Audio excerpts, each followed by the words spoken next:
نحمده ونصلي ونسلم على رسوله الكريم والحمد لله رب العالمين اما بعد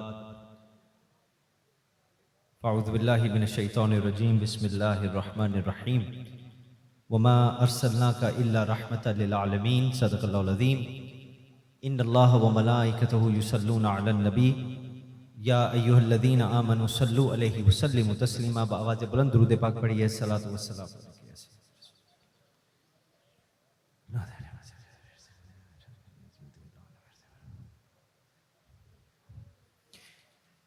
All praise to Allah subhanahu wa ta'ala. There is no God but Allah. If someone seeks help from anyone but Him, he is worthy of contempt. If someone follows any path but he has gone astray. If Allah subhanahu wa ta'ala does not provide a light for someone, that person has no light. Blessings and peace be upon Khatam al-Nabiyyeen Muhammad Mustafa sallallahu alayhi wa alihi wa sallam. Blessings and peace be upon the Ahlul Bayt of Rasulullah sallallahu alayhi wa alihi wa sallam. Blessings and peace be upon the ashab of Rasulullah sallallahu alayhi wa alihi wa sallam and the successors to the guidance until the day when they shall all be resurrected. Gar waqte ajal sar teri chokhat pe jhuka ho.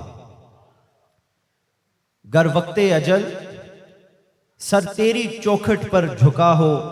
Jitni ho qaza ek hi sajde mein ada ho. دیکھا انہیں محشر میں تو رحمت نے پکارا. آزاد ہے جو آپ کے دامن سے بندھا ہو. میرے انتہائی محترم قبلہ شیخ پیر سید انتصار الحسن شاہ صاحب مدد اللہ علی, my esteemed scholars, our honorable guests including the respectable BC Vark Sahab, most honorable and esteemed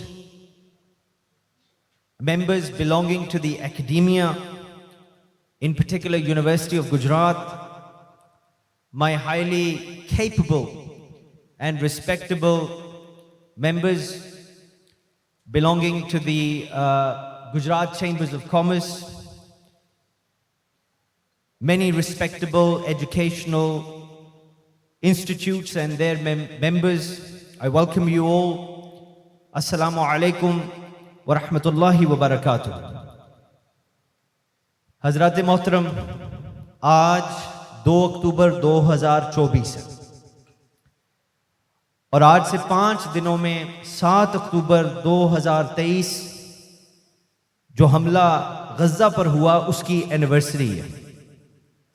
ایک ایسا دن جب ایک ایسا ظلم شروع ہوا غزہ کے مسلمانوں پر جس کی تاریخ کم از کم 100 سال پرانی ہے, اور اس ظلم کی تاریخ میں 7th of October 2023 is a black day, ایک سیاہ دن ہے جس نے آج کے دور کی انسانیت کو بے نقاب کر دیا. مغربی ممالک کے ڈبل سٹینڈرڈز کو بے نقاب کیا. وہ ممالک یورپ سے لے کر امریکہ تک جو انسانیت کے حقوق کے لیے بڑی بڑی باتیں کرتے ہیں, وہی ممالک دوسری طرف لاکھوں کروڑوں مظلوم لوگوں کو مارنے کے لیے ظالموں کو ہتھیار بنا کر دیتے بھی ہیں.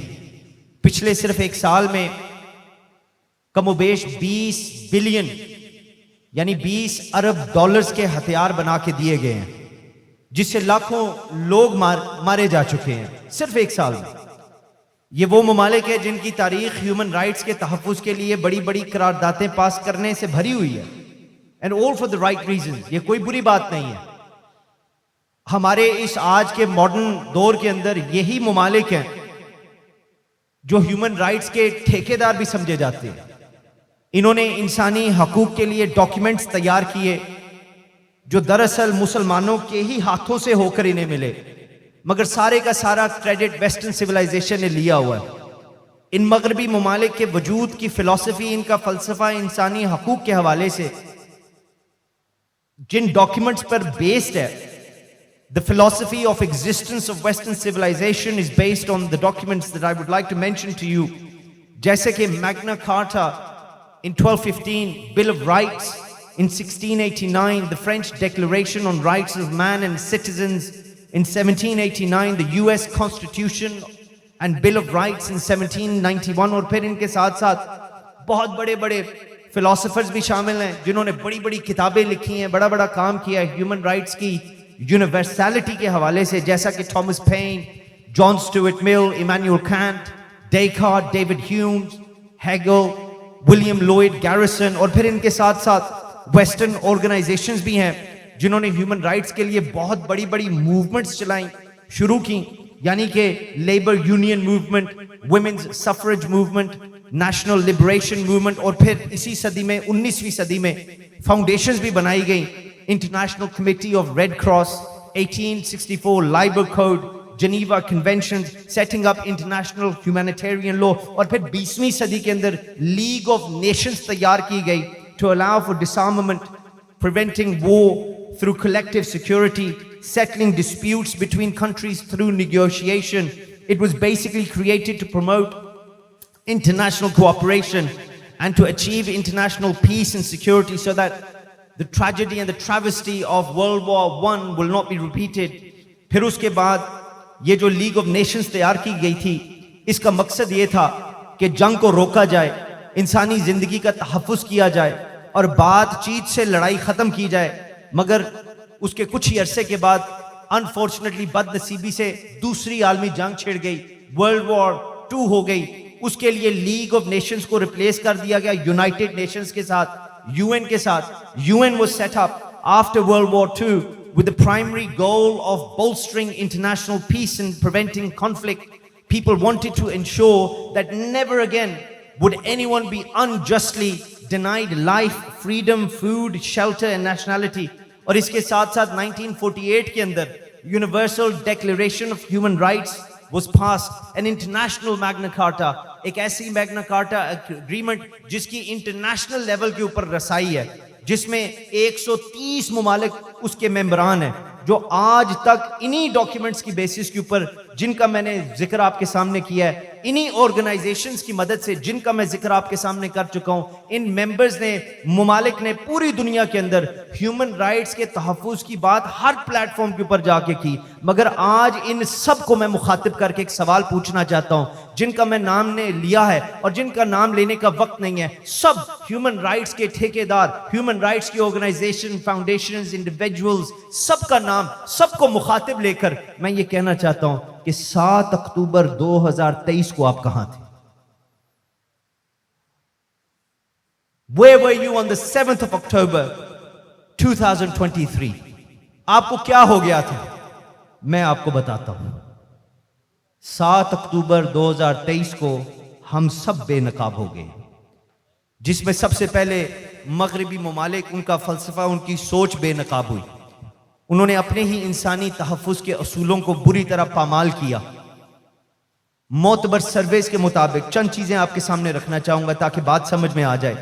اس پچھلے صرف 1 سال میں کم از کم 3 لاکھ غزہ کے مسلمان شہید ہو چکے ہیں, جس میں شیر خوار بچے ذبح کیے گئے ہیں, گھروں کے گھر پلک جھپکنے میں خاندان کے خاندان اجڑ گئے ہیں. اور پھر یہ جنگ اسرائیل سے لے کر ایران, یمن, لبنان, سیریا, شام, ہزاروں مظلوم لوگوں کی جان لے چکی ہے, اربوں کھربوں ڈالرز کا نقصان ہو گیا ہے. مگر دنیا تماشا دیکھ رہی ہے, جن میں مغربی ممالک کے ساتھ ساتھ ہمارے 57 مسلمان ملکوں کے لیڈرز بھی شامل ہیں. اگرچہ یہ اللہ کا فضل ہے, الحمدللہ, ان 57 مسلمان ملکوں میں کچھ لیڈرز ابھی بھی ایسے موجود ہیں جو دلیر مسلمان, غیرت والے مسلمان لیڈرز ہیں, جنہوں نے آج بھی ہر سطح پر جا کر لڑائی لڑی ہے مسلمانوں کے لیے, اور لڑ بھی رہے ہیں. مگر بد نصیبی سے زیادہ تر مسلمان لیڈرز خاموشی سے کھڑے ہو کے یہ ظلم کا تماشا دیکھ رہے ہیں. ان میں سے زیادہ تر وہ لوگ ہیں جن کو بس ایک ہی بات سے پڑی ہے کہ ہم صرف وہ اقدامات کریں, صرف وہ کام کریں جس سے ہماری طاقت اور دولت میں اضافہ ہو. ان کو رسول اللہ کی امت پستی نظر نہیں آ رہی, کیونکہ ان کے سینے میں وہ درد نہیں ہے امت کے لیے جو رسول اللہ کے سینے میں تھا صلی اللہ علیہ وآلہ وسلم. حضرت علی کرم اللہ وجہ الکریم سے روایت ہے, آپ نے فرمایا کہ جب رسول اللہ صلی اللہ علیہ وآلہ وسلم کی آخری سانس تھی تو فرماتے ہیں میں نے دیکھا کہ آپ کے لب مبارک ہل رہے تھے. کہنے لگے میں قریب ہوا، اتنا قریب ہوا کہ میں نے اپنے کان کو رسول اللہ صلی اللہ علیہ وآلہ وسلم کے لب مبارک کے ساتھ رکھا۔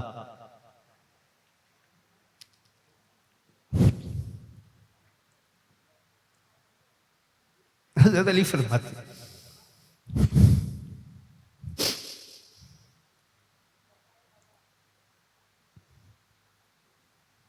میں نے جب اپنے کان کو حضور کے لب مبارک کے ساتھ رکھا تو اپنی آخری سانس میں جو حضور فرما رہے تھے وہ یہ تھا، ربی حبلی امتی امتی، کہ اے میرے اللہ میری امت کو بچا لے۔ لے کر پہلو میں غم امت نادار آئے، امتی امتی کہتے ہوئے سرکار آئے۔ مگر میرے بھائیوں غور سے دیکھو، زیادہ تر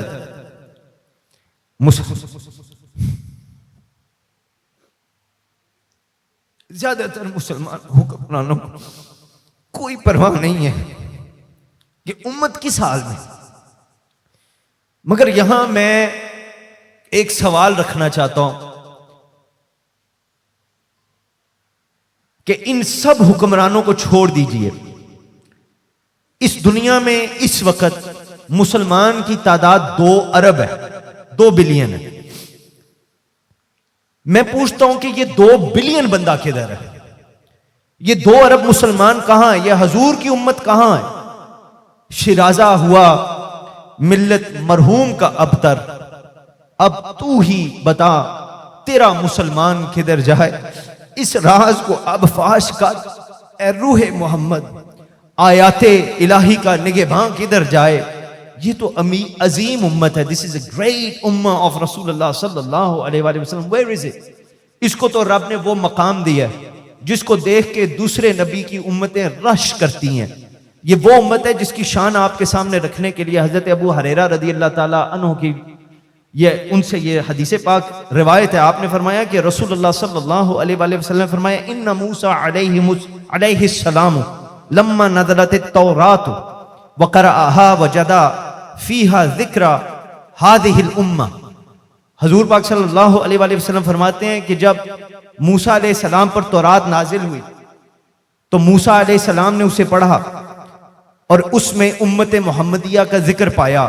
اللہ کی بارگاہ میں عرض کرنے لگے یا پاک پروردگار میں نے تورات کی تختیوں میں امت محمدیہ کا ذکر پایا ہے جو آخری ہوں گی مگر جنت میں پہلے جائیں گے اور ان کی شفاعت بھی فرمائی جائے گی. حضرت موسیٰ اللہ کی بارگاہ میں بنتی کرنے لگے, التجا کی کہ یا پاک پروردگار میک دس امہ مائی امہ, اس امت کو میری امت بنا دے. تو حضور فرماتے ہیں کہ جواب آیا قال تلک امت محمد, رب نے فرمایا یہ امت میرے مصطفیٰ محمد صلی اللہ علیہ وآلہ وسلم کی ہوگی. موسیٰ علیہ السلام نے حضرت ابو ہریرہ روایت فرماتے ہیں کہ رسول اللہ صلی اللہ علیہ وآلہ وسلم نے فرمایا کہ موسیٰ علیہ السلام نے پھر عرض کی مولا میں نے تورات میں ایسی امت کا ذکر پایا ہے جس کی دعا رد نہیں ہوگی, یا اللہ ان کو میری امت میں سے کر دے. جواب آیا قال تلک امت محمد, اے موسیٰ یہ امت میرے محمد کی ہوگی. موسیٰ علیہ السلام پھر عرض کرتے ہیں مولا میں نے تورات میں ایسی امت کا ذکر پایا ہے جس میں یہ خوبیاں ہوں گی جن کی انجیلیں ان کے سینے میں ہوں گی, جو صدقہ اپنے ہی پیٹوں میں ڈالیں گے مگر پھر بھی ان کو اجر دیا جائے گا. اس امت کے پاس اول سے لے کر آخر تک کا علم ہوگا. یہ امت وہ ہوگی جو مسیح دجال کو قتل کرے گی. حضرت موسیٰ علیہ السلام منت کرنے لگے یا اللہ یہ امت میری کر دے. جواب آیا قال تلک امت محمد, فرمایا یہ امت میرے محمد کی ہوگی. اس پر موسیٰ علیہ السلام اللہ کی بارگاہ میں گھٹنوں پر گر جاتے ہیں, سر کو سجدے میں رکھ کے کہتے ہیں, فرماتے ہیں کہ مولا اگر یہ امت میری نہیں ہو سکتی تو قال ربی فجعلنی من امت محمد, مولا تو مجھے موسیٰ کو محمد کی امت میں سے کر دے.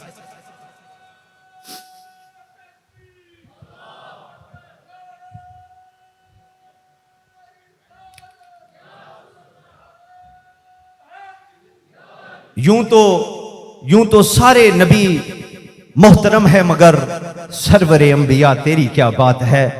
رحمت دو جہاں آپ کی ذات ہے, اے حبیب خدا تیری کیا بات ہے. سامعین ذی وقار یہ عظیم امت محمدیہ اتنی شان والی کہ جس کا حصہ بننے کے لیے حضرت موسیٰ علیہ السلام اللہ تعالیٰ کی بارگاہ میں گڑ گڑا رہے ہیں. آج کے 8 ارب انسانیت میں سے اس امت کی تعداد 2 ارب ہے.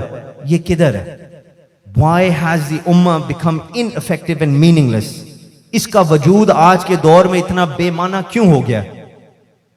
کیا امت مر چکی ہے؟ Is the ummah dead?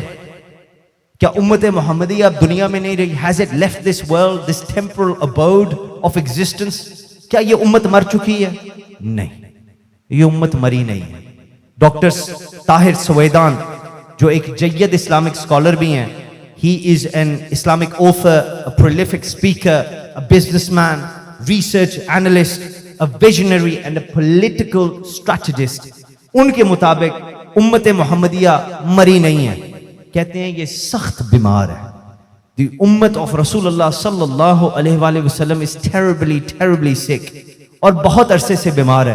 اور 5 ایسے امراض آپ کے سامنے رکھنا چاہتا ہوں جو امت محمدیہ کو لاحق ہیں, جس نے اس امت کو پیرالائز کر دیا ہے, مفلس, غریب, لاچار کر دیا ہے. جب تک ان کا علاج نہیں ہوتا, ان 5 ڈیزیزز کی ٹریٹمنٹ نہیں ہوتی, تب تک یہ عظیم امت محمدیہ اپنے اصل مقام پر فائز نہیں ہوگی. پہلا ڈیزیز, پہلی بیماری جس کی امت محمدیہ شکار ہے, یاد رکھیں وہ بیہیویئر ڈس آرڈر ہے. مسلمانوں کا برتاؤ کیسا ہے؟ آئیے دور نہیں جاتے, اپنے مسلمان ملک پاکستان کی سڑکوں سے لے کر, گلیوں سے لے کر, گھروں کے اندر کے ماحول تک کو دیکھ لیجئے. سڑکیں, گلیاں ہماری گندگی سے بھری ہوئی ہیں, اور گھروں کے اندر ساس بہو سازش کے علاوہ کوئی دوسری بات نہیں ہوتی. ہمارے بیٹے بیٹیوں کا اپنی مسجدوں کے ساتھ برتاؤ دیکھیے, کیونکہ ان کا اللہ تعالیٰ کے ساتھ رشتہ کمزور ہے, اس لیے مسجد ان کے لیے وہ معنی نہیں رکھتی جو ہمارے اور آپ کے بزرگوں کے لیے رکھتی تھی. دوسرا ڈیزیز, دوسرا مرض, بیکورڈ تھنکنگ ڈس آرڈر, یعنی پسماندہ سوچ. آئیے دیکھیے, چاہے یہ ایجوکیشن کے سیکٹر ہو, ہیلتھ سیکٹر ہو, ملٹری سیکٹر ہو, مسلمان سوچ کے اعتبار سے پیچھے رہ گیا, بیکورڈ ہو گیا. ورلڈ کمپیٹیٹیو رپورٹ ہے, چونکہ ہماری اکیڈیمیا کے بڑے ہی معتبر اور اسٹیمڈ اسکالرز بھی بیٹھے ہیں, میں اس لیے ریفرنسز دے رہا ہوں آپ کو, تاکہ آپ جا کے اس پہ ضرور ریسرچ بھی کیجئے. ورلڈ کمپیٹیٹیو رپورٹ کے حوالے سے جو ہر سال پبلش ہوتی ہے, جس کے اندر 4 ایریاز آف پرفارمنس کو دیکھا جاتا ہے. پہلا گورنمنٹ ایفیشنسی, دوسرا اکنامک پرفارمنس, بزنس ایفیشنسی اور انفراسٹرکچر ایفیشنسی. اس لسٹ میں مسلمان ممالک ٹاپ 20% میں بھی نہیں آتے, ٹاپ 20% میں بھی نہیں آتے. This is not befitting the great ummah of رسول اللہ صلی اللہ علیہ وآلہ وسلم. یہ مسلمان کی شان نہیں ہے, یہ اسلام نہیں ہے. تیسرا مرض یعنی بیماری جس کی امت شکار ہے, وہ ہے ایفیکٹونیس کے حوالے سے, کہ دنیا میں امت محمدیہ کا اثر کتنا ہے, انفرادی اعتبار سے, یا پھر کمیونٹی یا کمپنی اور آرگنائزیشن کے لیول, یا پھر آپ یہ دیکھ لیے ملکی لیول کے اوپر کتنا کر اثر رسوخ ہے اس امت کا. میرے بھائیوں, گلوبل سٹیج کے اوپر ایفیکٹونیس اور پروڈکٹیوٹی میں مسلمان ممالک کا شمار ڈیولپڈ ملکوں میں نہیں کیا جاتا, ترقی یافتہ ملکوں میں نہیں کیا جاتا. چوتھی بیماری جس کی امت شکار ہے, وہ تھنکنگ, سوچ اور ویژن کے معاملات کے حوالے سے ہے. ہماری سوچ اور ویژن کا اگر میں آپ کو صرف ایک مثال دے کے بات آگے بڑھاتا ہوں, اندازہ لگانا ہے تو دیکھیے, جہاں دنیا میں حضرت کم و بیش آدھے ارب سے زیادہ خواتین موجود ہیں, جن کے لیے ایز اے امہ ہم نے کوئی رول نہیں رکھا ہوا. اسی طرح پاکستان میں 25 کروڑ عوام میں سے 51% خواتین ہیں, یعنی کہ 12 کروڑ 75 لاکھ خواتین ہیں. مگر اتنی زیادہ تعداد ہونے کے باوجود دیکھیے ہماری سوچ اور ویژن کا لیول دیکھیے. ہماری مسجدوں میں, ہمارے کمیونٹی سینٹرز میں, یا پھر آرگنائزیشن میں تعلیم و تربیت کی ایکٹیویٹی, یا پھر سوشیو ریلیجیو پولیٹیکل ایکٹیویزم کے حوالے سے ہماری ماؤں اور بہنوں کے لیے کوئی خاص فیسلٹی کا انتظام نہیں کیا گیا. ہمارے ہاں ان کے لیے there is absolutely no role for them to play within the public sphere, جس کا گلوبل لیول کے اوپر کوئی اثر رسوخ یا امپیکٹ ہو سکے. یقیناً میں یہ نہیں کہتا کہ ایبسولوٹلی اس طرح, یقیناً کچھ ایسی آرگنائزیشن ضرور موجود ہے جو اس حوالے سے الحمدللہ مثبت کام کر رہے ہیں, مگر شریعت کے تقاضوں کو پورا کرتے ہوئے اوورآل ہمارے ہاں خواتین کے لیے جو کل کی مائیں ہیں کوئی ایسا سسٹم یا پروسیس ان کی تعلیم اور ٹریننگ کے حوالے سے موجود نہیں ہے جس میں سے گزر کے ایک دن گلوبل لیول کے اوپر یہ اسلام کا بول بالا کر سکے. اور میرے بھائیوں، پانچویں جو بیماری ہے جس کو عموماً ہم سمجھتے ہیں کہ صرف یہی بیماری ہے، پانچویں جو بیماری ہے جو امت محمدیہ کو لاحق ہے وہ ہے لیڈرشپ کے حوالے سے. وہ لیڈرشپ کے حوالے ہمارے پاس نا مسلمان لیڈروں کا ایک بحران ہے، ایک فقدان ہے. آج 100 سال گزر چکے ہوئے ہیں. The Ottomans have left us. 100 سال گزر چکے ہوئے ہیں کہ اس امت محمدیہ کا کوئی خلیفہ نہیں ہے. امت محمدیہ اب 100 سال اپنے خلیفے کے بغیر گزار چکی ہے. اور آج کوئی بھی سیکٹر اٹھا کے دیکھ لیجئے، مسئلہ یہ ہے کہ ٹاپ کے اوپر ایجوکیشن سیکٹر میں، ہیلتھ سیکٹر میں، پولیٹیکل سیکٹر میں، سوشل سیکٹر میں ہمارے پاس کوئی لیڈر موجود نہیں ہے. اور باٹم ٹیئر کے اندر کوئی ایسا سسٹم موجود نہیں ہے جو لیڈر تیار کر کے اوپر بھیجے. بے شک ایک دو چہرے آپ سب کے ذہنوں میں، ہمارے سب کے دلوں میں آ جائیں گے پوری دنیا کے مسلمان ملکوں میں سے، جن میں چند پاپولر لیڈرز جن کو آپ کہہ سکتے ہیں، مگر ایسا نہیں ہے کہ یہ 1 2 4 6 10 یا 100 لیڈر پورے سیکٹرز کو کور کر سکیں. میں بات یہ کہنا چاہ رہا ہوں کہ مثال کے طور پہ مڈل ایسٹ کا اگر آپ ایجوکیشن کا بجٹ دیکھیں تو یہ جاپان سے زیادہ اپنے ایجوکیشن بجٹ کے اوپر خرچ کرتے ہیں. مگر میں یہ پوچھنا چاہتا ہوں، مجھے بتائیے نتیجے کدھر ہیں؟ Where are the results? Results کہاں ہیں؟ ہر جمعے کو پوری دنیا کے اندر 1 ملین 10 لاکھ مسجدوں میں 10 لاکھ خطبے کیے جاتے ہیں. لاکھوں کروڑوں مسلمان، اربوں مسلمان جمعہ جا کے پڑھتے ہیں، جن کو 10 لاکھ مسجدوں کے اندر 10 لاکھ خطبے دیے جاتے ہیں. میں پوچھتا ہوں ریزلٹس کدھر ہے؟ Where are the results? نتائج کدھر ہے؟ مقصد یہ نہیں ہے کہ ایک لیڈر آئے جادو کی چھڑی پھیرے اور سب کچھ ٹھیک کر دے، کیونکہ جو بھی آئے گا 5 سال 10 سال 15 سال میکسیمم لیڈرشپ کرے گا. پھر اس کے بعد کیا؟ ہم صرف یہ نہیں چاہتے کہ ایک لیڈر ہو، ہم سسٹم چاہتے ہیں، ہم انسٹیٹیوٹس چاہتے ہیں، ہم ادارے چاہتے ہیں. We need schools, we need colleges, we need universities, we need educational training centers, we need seminaries جو مضبوط ہوں، کمپرومائز نہ ہوں، جو فائنینشلی انڈیپینڈنٹ ہو، جو اچھے لیڈر پروڈیوس کرنے کا کام کرے. یعنی 1 2 4 کمزور لیڈر سسٹم سے نکل کر اوپر تک پہنچ بھی جائے، پیچھے سے پروڈکشن لائن لیڈروں کی اتنی اچھی اور تگڑی ہو کہ کمزور لیڈروں کا ہماری سوسائٹی اور کمیونٹی کے اوپر کوئی ایسا امپیکٹ یا لانگ لاسٹنگ اثر نہ ہو. بھائی صاحب میں کہنا جو چاہ رہا ہوں وہ مختصر یہ ہے کہ ہمیں صرف ایک طارق بن زیاد نہیں چاہیے، ہمیں صرف ایک محمود غزنوی نہیں چاہیے،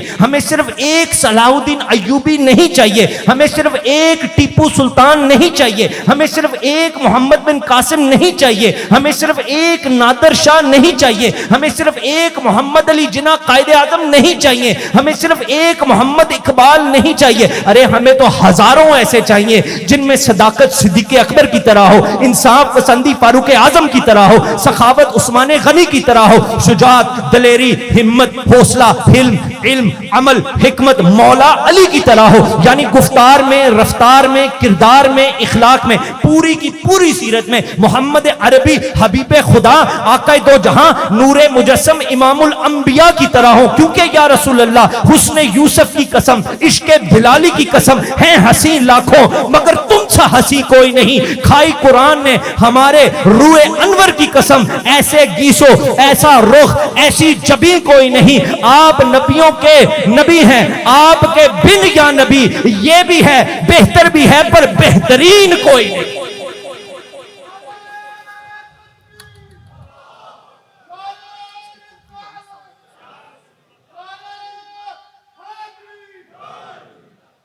سامعین دی وقات انسٹیٹیوٹس بنانے پہ تو بن جائیں گے، بن بھی رہے ہیں اور بنے بھی ہوئے ہیں، مگر ہمیں صرف 4 دیواری نہیں چاہیے.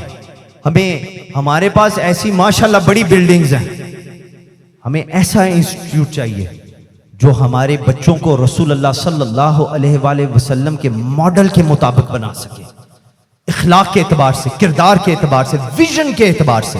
ہماری انسٹیٹیوٹس انشاءاللہ ہمارے بچوں کو رسول اللہ کی طرح مصیبت میں، مشکل میں، تنگ دستی میں، ظلم کے ماحول میں ثابت قدم رہنا سکھائے. ہمارے بچوں کو ثابت قدم رکھے اور یہ سکھائے کہ کیسے کیا جاتا ہے ثابت قدم، جس طرح رسول اللہ صلی اللہ علیہ وآلہ وسلم تھے جو ثابت قدم رہے. پرزویر کیا مکہ میں جب کفار مکہ نے مخالفت کی، رسول اللہ نے پرزویر کیا، ثابت قدم رہے مکہ میں جب قریش مکہ نے آپ کو راستے میں ہٹانے سے، آپ کے راستے میں کانٹے بچھائے، رسول اللہ ثابت قدم رہے جب طائف نے آپ صلی اللہ علیہ وآلہ وسلم پر پتھر برسائے، رسول اللہ ثابت قدم رہے مدینے میں، رسول اللہ ثابت قدم رہے حدیبیہ میں، رسول اللہ نے کبھی انتقام نہیں لیا، رسول اللہ نے آخرت کے لیے اپنی دنیا کو قربان کر دیا تاکہ خدا کا دین سب تک پہنچ سکے، مجھ تک پہنچ سکے، آپ تک پہنچ سکے۔ ہمیں اور ہمارے بچوں کو، ہمارے انسٹیٹیوٹس کو رسول اللہ کی طرح ثابت قدم ہمارے بچوں کو سکھائے کہ کیسا ثابت قدم رہا جاتا ہے۔ ہمارے انسٹیٹیوٹس حضور کی طرح ہمارے بچوں کو پرسیویئر کرنا سکھائے اور پڑھائے اور بتائے تاکہ ہماری آنے والی نسلیں جو امت محمدیہ کا حصہ ہوں گی بیمار نہ ہو بلکہ عظیم بنے۔ میرے بھائیوں دیکھو، یہ 5 امراض جن کا میں نے ذکر کر دیا جس کی وجہ سے امت محمدیہ بیمار ہے، ان بیماریوں کی دراصل وجہ یہ ہے کہ ہم کثیر تعداد میں، majority of Muslims are such, ہم کثیر تعداد میں مسلمان ایسے ہیں جو انفرادی لیول پہ اور عوامی لیول پہ اللہ کی رحمت سے نا امید ہو چکے ہیں۔ We have given up. We are disappointed with the mercy of Allah subhanahu wa ta'ala. میں صرف ادھر نہیں رہتا، میں اپنے اللہ کرم اور فضل سے، میرا فیلڈ ورک کسی بارڈر کا محتاج نہیں ہے۔ I travel the world. میں پوری دنیا پھیلتا ہوں۔ میں آپ کو بتا سکتا ہوں، میں سب کو نہیں جانتا مگر جتنا میں پھرا ہوں میں آپ کو بڑے وثوق کے ساتھ، کانفیڈنس کے ساتھ، امپیریکل ایویڈنس اور تجربے کے اوپر بتا سکتا ہوں، بچے سے لے کے بڑا، کثیر سارے نے، مگر اوورویلمنگ میجورٹی ایسی ہے جو اللہ کی رحمت سے نا امید ہو چکے ہیں۔ اور یہ سب کچھ کافی حد تک انفارچونیٹلی یہ نا امیدی اللہ کی رحمت سے ہم نے کسی نہ کسی طریقے، خوراک سے، لاڈ پیار سے، جیسے بھی اپنے بچوں کے سینوں میں بھی یہ نا امیدی منتقل کر دی ہے۔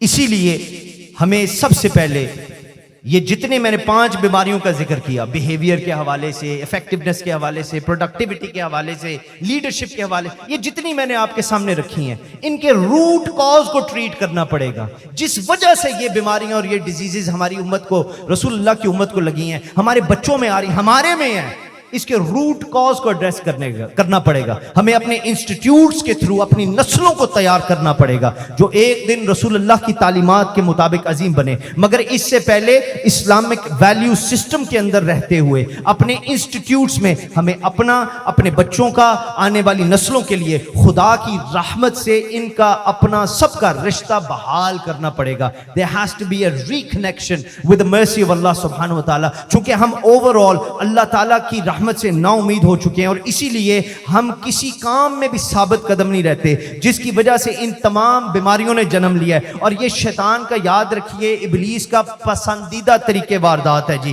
کہ ہمارے دل میں یہ بات ڈال دی جاتی ہے کہ ہم اللہ کی رحمت کے مستحق نہیں ہیں، ہم اتنے گناہگار اور برے ہیں، اتنے گر چکے ہیں کہ ہم اللہ سے معافی مانگنے کے قابل بھی نہیں ہیں، کہ ہم رب کی رحمت کے قابل ہی نہیں رہے۔ we have crossed all boundaries، ہم تو بہت دور نکل گئے ہیں، نہ جی نہ اللہ نے سانو کتنے معاف کرنا ہے، اللہ تعالیٰ will not forgive us، لہٰذا ہم معافی نہیں مانگ۔ یہ شیطان کا، یاد رکھیے گا، پسندیدہ طریقے واردات ہے۔ میں اس کے مقابلے میں آپ کو حضور کی ایک حدیث سنانا چاہتا ہوں، اس کے بھی حضرت ابو ہریرہ رضی اللہ تعالیٰ عنہ راوی ہیں۔ کہتے ہیں کہ رسول اللہ صلی اللہ علیہ وآلہ وسلم نے فرمایا کہ ایک دن جبرائیل امین نے آ کر مجھے کہا، یا رسول اللہ، آپ کو پتہ ہے، کاش آپ دیکھتے اس دن جب فرعون مرا تھا۔ تو حضور نے پوچھا اس دن کیا ہوا تھا؟ تو جبرائیل امین علیہ السلام نے عرض کی کہ جیسے ہی یا رسول اللہ صلی اللہ علیہ وآلہ وسلم، جیسے ہی فرعون سمندر میں ڈوب رہا تھا، میں نے جا کر اس کو ڈھونڈا اور اس کو سمندر کے فرش پر پایا، جہاں پھر میں نے اس فرش سے ایک مٹھی بھر کے خاک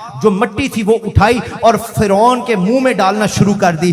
فخشیت ان یقول لا الہ الا اللہ، کیونکہ یا رسول اللہ، جبرائیل حضور پاک صلی اللہ علیہ وسلم کو فرماتے ہیں، کہتے ہیں کہ یا رسول اللہ، مجھے ڈر تھا کہ کہیں آخری لمحے میں یہ فرعون لا الہ الا اللہ کہہ کر اپنے رب سے معافی مانگ لے اور رب کی رحمت کا مستحق ہو جائے۔ یہ حدیث پاک یہ چیز واضح کرتی ہے کہ میرے بھائیوں دیکھو رب کی رحمت کتنی وسیع ہے۔ یہ بات بتا رہی ہے کہ کتنی ایکسپانس اللہ تعالیٰ کی مرسی ہے کہ کائنات کے انسانوں میں سے جو سب سے برا انسان ہے وہ فرعون ہے، اور اس پہ علماء کا اجماع ہے۔ اور اگر فرعون بھی اپنی آخری سانس میں رب سے معافی مانگ لیتا تو تو خدا کی رحمت اتنی وسیع ہے کہ دنیا کے بدترین انسان فرعون کو بھی اللہ معاف کر دیتا. خدا کی رحمت اس کو اپنے آغوش میں لے لیتی. وہ میاں محمد بخش صاحب نے کہا ہے نا کہ ایک گناہ میرا ماں پیو ویکھے تے دیوے دیس نکالا, لکھ گناہ میرا اللہ ویکھے جڑا پردے پاون آلا. میرے بھائیوں یاد رکھو اس بات کو, فرعون کا وقت گزر گیا, اس کی اب توبہ نہیں ہونی, جان نکل گئی ہے, اس کا وقت, his opportunity has passed. مگر ہمارے پاس ابھی بھی وقت ہے. جب تک ہماری آخری سانس ہمارے حلق تک نہیں پہنچتی, یاد رکھیے توبہ کا دروازہ کھلا ہے.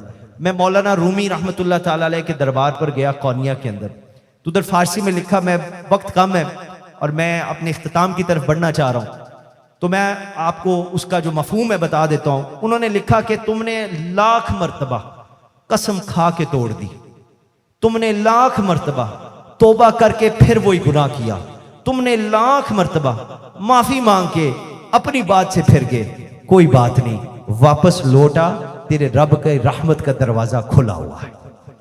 میرے بھائیوں آ جاؤ, اللہ کی رحمت کا دروازہ is wide open, کھلا ہوا ہے. اور پھر دیکھنا تیری میری دنیا اور آخرت انشاءاللہ تعالی بدل جائے گی. اور میرے بھائیوں دیکھیے, یہ رب کی رحمت کی طرف سفر کی شروعات اللہ کے فضل و کرم سے آتے ہوئے بھی میں جناب سے گفتگو فرما رہا تھا. میں ان کو یہ بتا رہا تھا کہ اللہ کے فضل اور کرم سے یہ رب کی رحمت کی طرف جو میں آپ کو بتا رہا ہوں کہ یہ جو سفر شروع ہوتا ہے, the journey towards the mercy of Allah سبحانہ وتعالی, یہ جو رب کی رحمت کی طرف سفر شروع ہوتا ہے, ہم نے الحمدللہ اپنے علاقے میں اپنے لوگوں کے لیے سلوک ایجوکیشن سسٹم سے کی ہے, جس کا پہلا حصہ سلوک انٹرنیشنل سکول ہے, جو اللہ کا فضل ہے, حضور کا صدقہ ہے, میرے مرشد, میرے شیخ, میری والدہ, میرے استادوں کے وسیلے سے مجھے ملا ہے. یہ ایک ایسا انسٹیٹیوٹ ہے جس میں ہر لیول کے اوپر physically, emotionally, intellectually, psychologically, spiritual level کے اوپر خدا کی رحمت سے رشتہ جوڑا جا سکتا ہے. میں آج یہ ہاتھ اٹھا کے, بازو کھول کے, میں آج آپ سب کو دعوت دینا چاہتا ہوں, آئیے مل کر اس نیک کام میں حصہ لیتے ہیں. اس کا اجر انشاءاللہ تعالی اللہ تعالی ہمیں دونوں جہانوں میں دے گا, اور ہم اس سسٹم کو ہائر ایجوکیشن لیول تک لے کر جائیں گے, اور اسی کے ماڈل کے اوپر انشاءاللہ تعالی اور کئی انسٹیٹیوٹس بنیں گے جس سے جڑے ہر بندے کا رشتہ اللہ کی رحمت سے جڑ جائے گا, اور ان کے دل میں انشاءاللہ کل انسانیت کے لیے ایمپتھی بھی ہوگی, سمپتھی بھی ہوگی. مگر یہاں ایک بات سمجھنا بہت ضروری ہے, so that we know what we are talking about. یہ صرف یہ باتیں یا الفاظ نہیں ہیں, میں آپ کو دکھانا چاہتا ہوں, میں جس رحمت سے اپنا اور آپ کا رشتہ اور بچوں کا رشتہ جوڑنے کی بات کر رہا ہوں, وہ رحمت کو ہمیں سمجھنا چاہیے. یہ ہے خدا کی رحمت, This is a mercy of Allah سبحانہ و تعالی. اور یہ کیا ہے, اس کا ذکر رب نے قرآن میں بار بار فرمایا, بلکہ خدا کا قرآن شروع میں ہر سورہ مبارکہ کے شروع میں بسم اللہ الرحمن الرحیم سے ہوتا ہے, جس سے بندے کو پتا چل جاتا ہے کہ اللہ الرحمن بھی ہے, اللہ الرحیم بھی ہے. رحمان کی رحمانیت کل کائنات کے لیے ہے, جو اس کو مانے اس کے لیے بھی رب کی رحمانیت ہے, اور جو اس ذات کا منکر و نہ مانے اس کے لیے بھی ہے. اور الرحیم کی رحمیت صرف مومنین کے لیے, وقان بالمؤمنین الرحیمہ, یہ دونوں خدا کی رحمانیت اور رب کی رحمیت ملا کر اللہ کی رحمت بنتی ہے, جس کا محتاج کل کائنات کا ذرہ ذرہ ہے. یعنی کائنات کی ضروریات کو پورا کرنا دراصل یہ اللہ کی رحمت ہے. This is the mercy of Allah سبحانہ و تعالی. اب یہاں یہ بھی دیکھیے کہ مخلوقات کی ضروریات مختلف ہیں, اس لیے اللہ کی رحمت کی نوعیت بھی مختلف ہے. اب ضروریات کے 3 درجے ہیں, بڑے اختصار کے ساتھ آپ کے سامنے رکھتا ہوں اور پھر میری انشاءاللہ بات ختم. اب ضروریات کے 3 درجے ہیں. پہلا درجہ یاد رکھیے ایجاد کا ہے, یعنی کسی کو مارز وجود میں لانا. دوسرا درجہ بقا کا ہے, یعنی اس شے کو وجود میں لانے کے بعد باقی رکھنا. اور تیسرا درجہ یاد رکھیے, اس چیز کو وجود میں باقی رکھنے کے بعد اس کو کمال تک پہنچانا, یہ تیسرا درجہ ہے. غور کیجئے گا, رب نے کل کائنات کی تخلیق فرمائی یعنی ایجاد کیا, یہ پہلا درجہ ہو گیا. پھر ان چیزوں کو وجود میں لانے کے بعد اللہ تعالیٰ نے باقی رکھا, اللہ نے ان کی ضروریات پوری کی, یہ دوسرا درجہ بقا والا, سسٹننس والا ہو گیا, سسٹین کر دیا. اور پھر ضروریات کا تیسرا درجہ جو ہے, جس کو کمال کا درجہ کہا جاتا ہے, یعنی وجود کو باقی رکھ کر اسے اسے درجہ کمال تک پہنچانا یہ میرے رب کی رحمت سے ہی ہے، مگر اس کی صورت کا نام محمد مصطفیٰ احمد مجتبیٰ،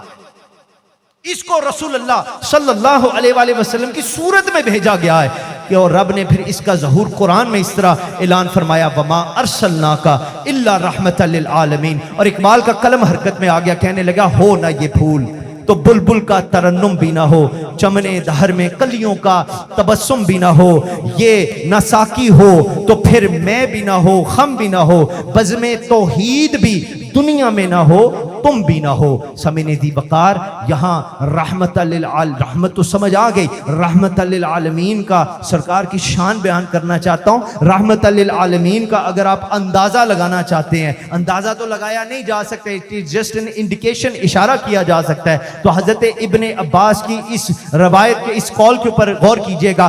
آپ نے فرمایا کہ رسول اللہ صلی اللہ علیہ وآلہ وسلم کی آمد کے بدولت اللہ تعالیٰ نے خسف یعنی زمین میں دھنسانے والے عذاب، مسخ یعنی شکل بدل دینے والا عذاب، اور استحصال یعنی کسی قوم کو جڑ سے اکھاڑ دینے والا عذاب، یہ تینوں عذاب حضور کے آنے سے ختم کر دیے۔ حضور پاک صلی اللہ علیہ وسلم کی بدولت یہ عذاب ختم ہو گئے۔ بلکہ ایک اور بات سنیے، معراج النبوہ میں یہ ذکر آیا کہ جب رب نے شیطان کو جنت سے نکالا تو ایک فرشتے کی شیطان پہ ڈیوٹی یہ لاگی کہ تو نے اس کا گلا دبا کے رکھنا ہے۔ اس تکلیف کی وجہ سے وہ شیطان بڑا چلاتا، ابلیس روتا، مگر جب رسول اللہ دنیا میں تشریف لائے اور یہ آیت وما ارسلناک الا رحمتا للعالمین یہ آیت کریمہ حضرت نازل ہوئی تو ابلیس نے عرض کیا کہ مولا میں بھی تو عالمین کا حصہ ہوں، مجھے بھی تو محمد مصطفیٰ کی رحمت سے کچھ حصہ ملنا چاہیے۔ پیر نصیر الدین نصیر کا شعر ذہن میں آتا ہے، کہتے ہیں مجھ پر بھی چشم کرم اے میرے آقا کرنا، حق تو میرا بھی ہے تیری رحمت کا تقاضا کرنا، تو کسی کو بھی اٹھاتا نہیں اپنے در سے، یہ تیرے شان کے شایان نہیں ایسا کرنا۔ اس فریاد کے بدلے، ابلیس کی اس فریاد کے بدلے رحمت للعالمین کے صدقے رب نے آرڈر جاری کر دیا کہ اے فرشتے کملی والے کے صدقے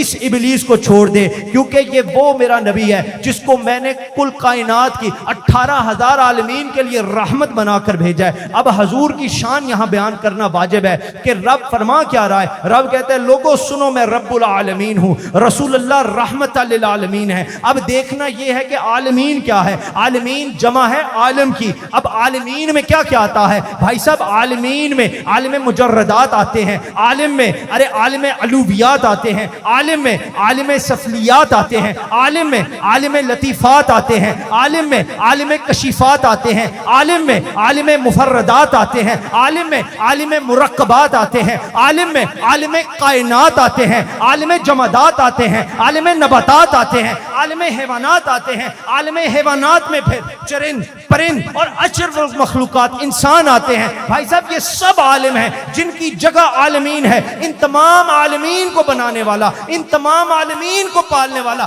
بولیے رب العالمین ہے، یعنی پانی کے قطرے سے لے کر درختوں کے پتوں تک، کائنات کے ذروں سے لے کر انسان کی روح تک ہر چیز کا رب بولیے اللہ ہے، یعنی رب العالمین ہے۔ اور جو جو چیز رب العالمین نے تخلیق فرمائی، جو جو چیز رب العالمین نے بنائی، یعنی پانی کے قطرے سے لے کر درختوں کے پتوں تک، کائنات کے ذروں سے لے کر انسان کی روح تک، اس کے لیے رحمت میرے رب نے محمد مصطفیٰ کو بنایا، رحمت للعالمین کو بنایا۔ اگر ایک جملے میں بات ختم کر دوں تو یہ کہنا کافی ہوگا او بھائی جدھر جدھر خدا کی خدائی ہے وہاں وہاں مصطفیٰ کی مصطفائی ہے، تو پھر ہم کیوں نہ یہ کہیں کہ تیرا یا رسول اللہ تیرا آنا تھا کہ اسنام حرم ٹوٹ گئے اور تیرے زور سے شاہ زوروں کے دم ٹوٹ گئے، تیرے اوصاف کا ایک باب بھی پورا نہ ہوا، ہو گئی زندگیاں ختم قلم ٹوٹ گئے۔ السلام علیکم ورحمۃ اللہ۔